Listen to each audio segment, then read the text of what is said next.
नमस्कार, मेरा नाम है डॉक्टर पुरु धवन और आज इस वीडियो में हम बात करने वाले हैं कि क्यों किडनी फेलियर पेशेंट के अंदर मेडिसिन लेने के बावजूद भी किडनी लेवल, यूरिया लेवल बढ़ता चला जाता है।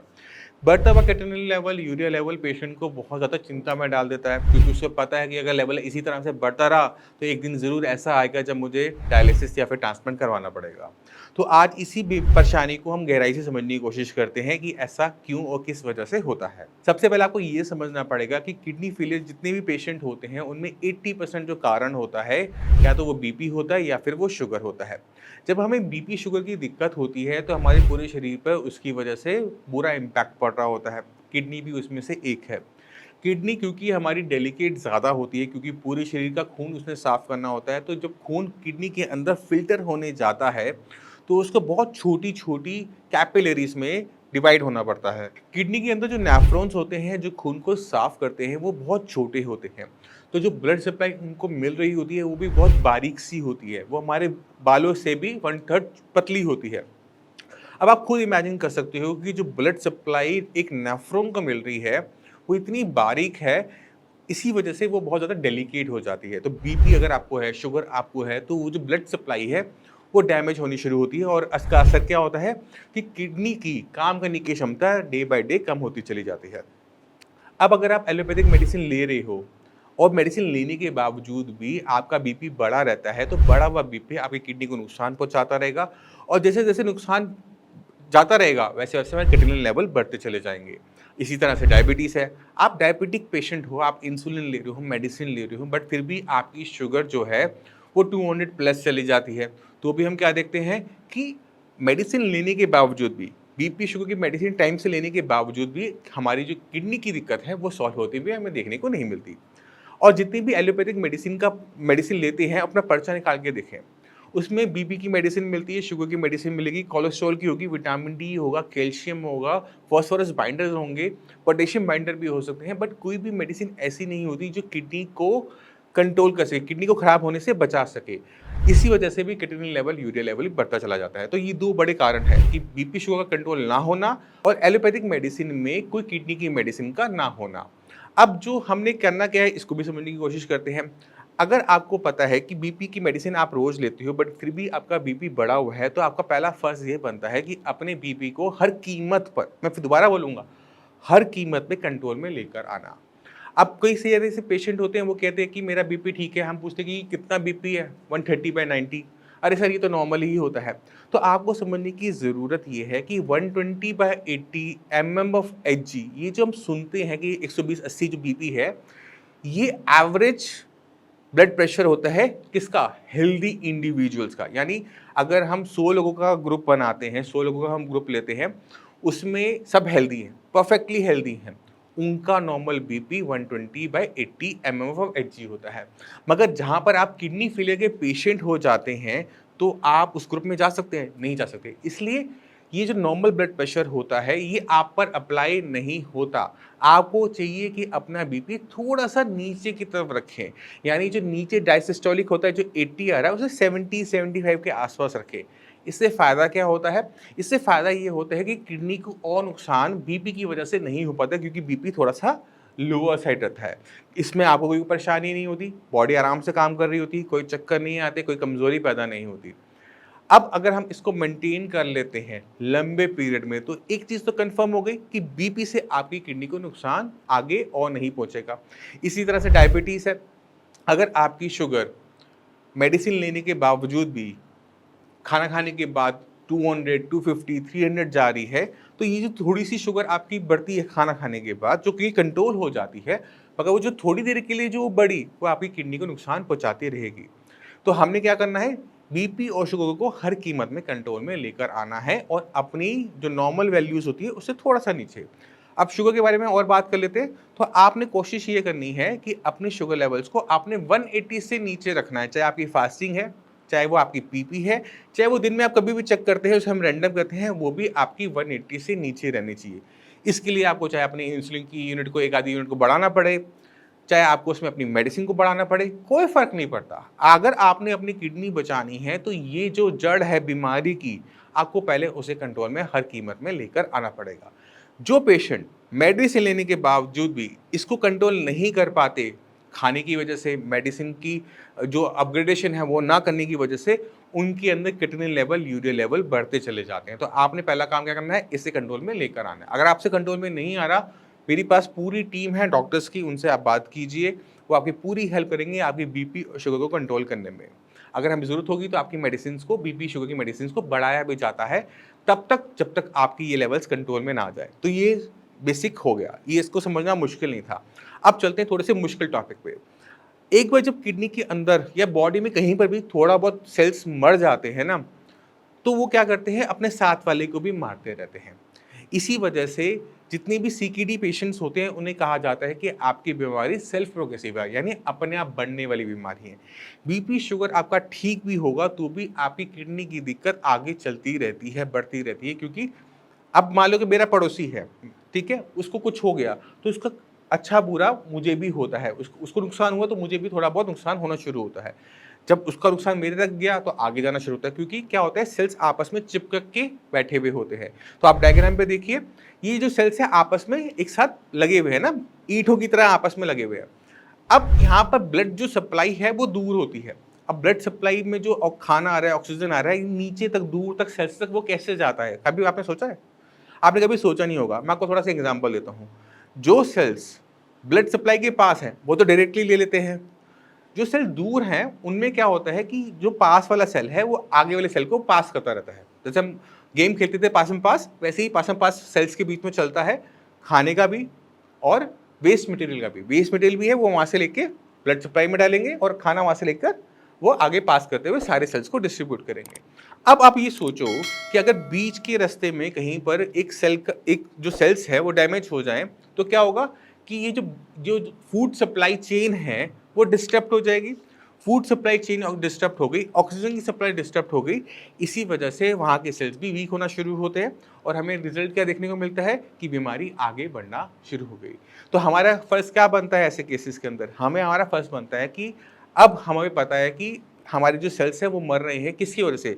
ऑक्सीजन प्रॉपर ना मिलने की वजह से, फूड सप्लाई चेन प्रॉपर ना होने की वजह से। हमने इन बॉडी में एक्स्ट्रा फूड और न्यूट्रिशन को डालना होता है, जिससे ये जो डेफिशिएंसी बन रही है वो कम हो सके। उससे क्या होता है कि बीमारी रिटार्ड कर जाती है, वो आगे बढ़ना बंद कर देती है। और हमें क्या रिजल्ट देखने को मिलता है कि अगर क्रिएटिनिन लेवल आपका 4 है तो वो 4 पे लंबे टाइम टिका रहता है, मगर ये खाना बंद करने से नहीं होता। क्योंकि जितने भी पेशेंट आते हैं उनमें 50% पेशेंट क्या गलती कर रहे होते हैं कि वो क्रिएटिनिन डाउन करने के लिए खाना पीना छोड़ देते हैं, या तो टिंडा उबाल के ले रहे होते हैं, या फिर पूरी फ्रूट डाइट पर होते हैं, क्योंकि किसी नेचुरोपैथिस्ट ने कह दिया कि आपने सिर्फ फ्रूट डाइट पे रहना है। ये सबसे बड़ी गलतियों में से साबित होता है। क्यों? क्योंकि बॉडी के अंदर प्रोटीन नहीं जा रहा होता। अब बॉडी जो हमारी पूरी बनी हुई है, जो भी आप देख रहे हो, नाखून देख रहे हो, आंख देख रहे हो, बाल देख रहे हो, ये सब कुछ प्रोटीन का ही बना हुआ है। अगर आपने सेल को ताकत देनी है तो उसमें जो बॉडी के अंदर एंजाइम्स बनने हैं, हार्मोन्स बनने हैं, ये सब प्रोटीन से बन रहे हैं। हमारा जो हीमोग्लोबिन है, हमारा जो खून है, वो भी प्रोटीन से बन रहा है। तो अगर किसी भी रीज़न से कोई भी फिजिशियन किसी भी पेशेंट का, सीकेडी पेशेंट का खाना बंद करवा देता है, या खाना इतना कम करवा देता है कि वो बॉडी की सर्वाइवल के लिए लायक नहीं है, तो बॉडी में डेफिशिएंसीज पैदा होनी शुरू हो जाती है। तो सबसे पहली कमी आपको क्या देखने को मिलेगी कि आपके पैरों में सूजन आनी शुरू हो गई, पानी भरना शुरू हो गया। क्यों? क्योंकि ब्लड में जो प्रोटीन होता है, एल्बुमिन होता है, वो बन ही नहीं पा रहा, क्योंकि हम खाने में ले नहीं रहे, बट हम यूरिन में से पास आउट किए जा रहे हैं। तो बॉडी में क्या हुआ? नेट लॉस हुआ। हमने खाया नहीं, बस निकालते गए, तो बॉडी में जो प्रोटीन की डेफिशिएंसी तैयार होनी शुरू हो जाती है। अब खून को गाढ़ा रखने के लिए ब्लड के अंदर दो चीज़ें होती हैं जो खून को गाढ़ा रख सकती हैं। पहला है प्रोटीन, दूसरा है कोलेस्ट्रॉल। अब जब प्रोटीन की कमी होनी शुरू होती है तो खून पतला होना शुरू होता है। अब पैरों की तरफ खून तो गया नीचे की तरफ, बट उसे वापस उठने के लिए जब आता है तो खून के अंदर जो पानी फ्लूइड होता है ना, वो उससे सेपरेट हो जाता है, क्योंकि जो हमारी नसें होती हैं, वेन्स हैं, आर्टरीज हैं, ये प्लास्टिक की नहीं बनी हुई है, इनको भी सेल्स ने बना रखा है। तो जब सेल्स आपस में चिपके हुए हैं तो उनके बीच में छोटे छोटे बारीक बारीक से छेद होते हैं, तो वो उसमें से पानी निकल जाता है। जैसे अगर आपका घर में आपने कभी ऑरेंज जूस को छाना हो, तो आपने ऑरेंज जूस निकाला और उसको ऐसे छन्नी पे डाल दो, नहीं निकलता, बहुत थोड़ा सा निकलता है। मगर अगर आप पानी डालोगे तो वो पूरा का पूरा पास हो जाता है, वो रुकता नहीं है। तो जो गाढ़ापन होता है ब्लड का, वो बहुत ज़रूरी होता है कि वो पानी सेपरेट आउट ना हो, जो फ्लूइड है वो सेपरेट आउट बॉडी में से अलग-अलग ना हो, और extra cellular fluid, extra cellular spaces में फ्लूइड ना भरे। अब हमने खाया नहीं, प्रोटीन बॉडी में है नहीं, खून पतला हुआ और स्वेलिंग आनी शुरू हो गई, तो पहली दिक्कत हमें देखने को ही मिलेगी। अब हमारा जो हीमोग्लोबिन है वो भी प्रोटीन का बना हुआ है। हमने अपनी साइंस में 5th 6th क्लास के बच्चों को भी पता होता है कि ब्लड बनने के लिए protein, iron, folic acid, B12 चाहिए होता है। अब हमने खाने में क्या किया? प्रोटीन बंद कर दिया।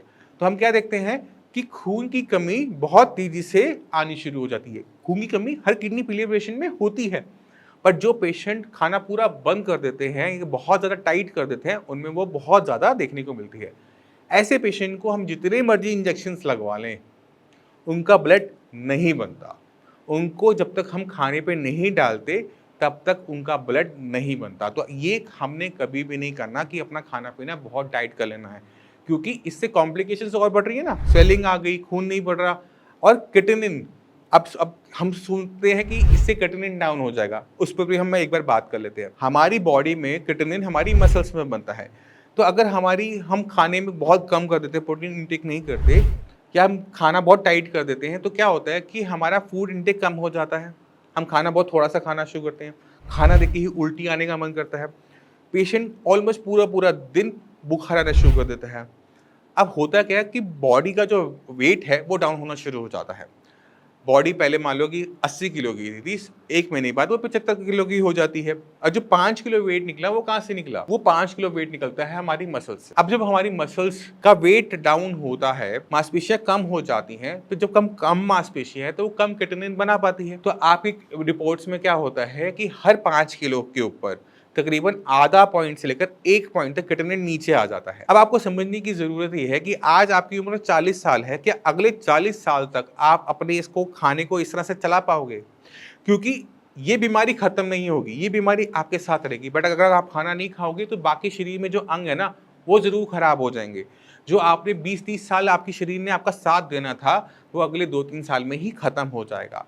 किडनी जो बीमार है उसे खाना नहीं मिला, जो किडनी के अंदर सेल्स थे उनको खाना नहीं मिला क्योंकि आपने खाया ही नहीं, तो वो और तेजी से मरना शुरू कर देते हैं। ऐसे में क्या होता है कि क्रिएटिनिन लेवल जो पहले 2 महीने में नीचे गया था, जो आपका मान लो कि क्रिएटिनिन लेवल 4 था, आपने खाना बहुत टाइट किया, वो 2.5-3 तक नीचे चला गया, वो वापस आएगा, बट अब वो 4 पे आके नहीं रुकेगा, अब वो सीधा ही 8-9 के लेवल पर जाएगा। क्यों? क्योंकि बॉडी में अब कुछ बचा ही नहीं है। अब आपको डॉक्टर कहेगा कि आपको डायलिसिस करवाना है। अब डॉक्टर के पास जब डायलिसिस करवाने जाओगे, डॉक्टर कहेगा कि मैं कैसे करूं, आपके शरीर में दम ही नहीं है, आपकी बॉडी में ब्लड ही नहीं है, आपकी बॉडी में फेफड़ों में पानी भर रहा है, आपके शरीर।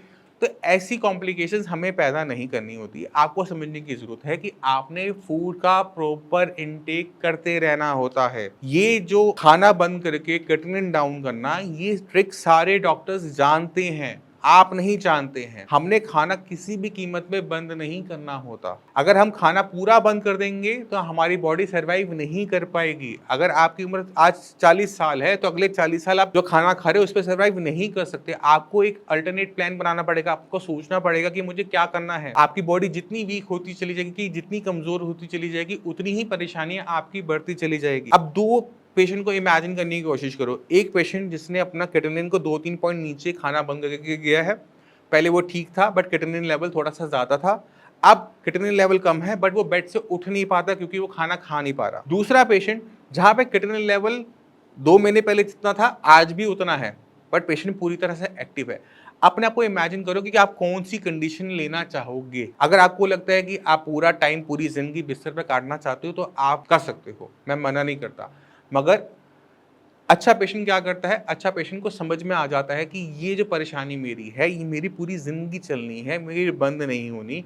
अगर मैं खाना बंद करूँगा तो मेरे ऑर्गन्स और भी ख़राब होंगे, बॉडी में वीकनेस जनरेट होगी और कॉम्प्लिकेशंस पैदा होंगी जो मुझे नहीं चाहिए। किडनी अगर पूरी भी ख़राब हो जाए ना, तो भी आपके पास अल्टरनेट वेज होते हैं, डायलिसिस है, ट्रांसप्लांट है, और मैं कभी इसके लिए मना नहीं करता। मगर आपको समझने की ज़रूरत है, अगर आप अपनी बॉडी को इतना वीक कर लोगे कि ट्रांसप्लांट का ऑप्शन बंद, डायलिसिस का ऑप्शन बंद, तो डॉक्टर्स के पास ऑप्शन क्या बचेगा? आपके पास क्या ऑप्शन बचेगा? कोई भी नहीं। तो खाना खाना इसलिए किडनी फेलियर पेशेंट में बहुत ज्यादा जरूरी हो जाता है। तो मैं उम्मीद करता हूं इस वीडियो से आप दो बड़ी बातें समझ गए।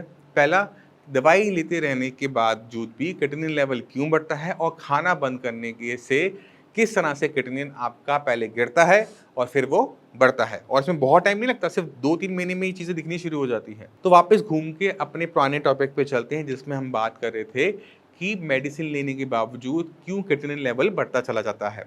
तो हमने ये तो बात कर ली कि मेडिसिन लेने के बावजूद क्यों लेवल बढ़ता चला जाता है, क्योंकि बीपी, शुगर कंट्रोल में नहीं होते। अगर हम इसे कंट्रोल में कर लें तो हमने आगे क्या रास्ता बनाना होता है। तो आपने अपनी किडनी को समझ लिया, काफ़ी हद तक आपको क्लियर हो गया होगा। तो हमने किडनी को अब ताकत देनी है, ढंग से खाना खाना है, तो उसको प्रॉपर न्यूट्रिशन मिलता रहेगा। उसके बाद हमने क्या करना है, तो मैं उम्मीद करता हूँ इस वीडियो से आप 2 बड़ी चीज़ें समझ गए कि मेडिसिन लेने के बावजूद भी क्यों किडनी फेलियर पेशेंट में क्रिएटिनिन लेवल बढ़ते चले जाते हैं। इसको कैसे डाउन किया जाए, इसको हम नेक्स्ट वीडियो के अंदर डिस्कस करेंगे। दूसरी चीज़, खाना बंद नहीं करना, खाना बंद करते हो तो कॉम्प्लिकेशंस बढ़ती हैं। जिन पेशेंट ने खाना बंद कर अपने क्रिएटिनिन लेवल को डाउन किया भी है महीने 2 महीने, उनके लेवल वापस बढ़कर आते हैं, बट अब साथ में और दिक्कतें लेकर भी आते हैं। इसको भी आपने समझ लिया कि क्यों ऐसा होता है। फिर भी माइंड में कोई भी डाउट हो, कुछ भी पूछना चाहते हो, तो डॉक्टर्स अवेलेबल हैं, उनसे आप बात कर सकते हैं, उनसे पूछ सकते हैं, उनसे आप सलाह-मशवरा ले सकते हैं और आपकी वो पूरी हेल्प करेंगे। इसी के साथ मैं आपसे वैसे चलने की आज्ञा चाहूँगा। मिलते हैं अगली वीडियो में, तब तक के लिए नमस्कार।